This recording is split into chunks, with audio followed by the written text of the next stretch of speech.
Hey, what's going on, everyone? Here today I got this beautiful red 2013 Mercedes-Benz SLK350. Customer wanted to add Apple Carplay, so we took care of that and integrated it right to his factory screen. I'll take you inside and show you. I have my iPhone here ready. Here's his factory display. You want to make sure before you connect that you are connected to the aux in the audio file.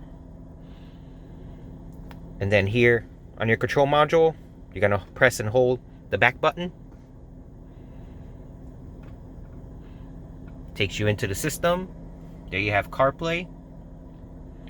Before you activate the CarPlay through your phone, you want to connect Bluetooth to the CarPlay Bluetooth. And then you go select CarPlay. Pops right up on the factory screen.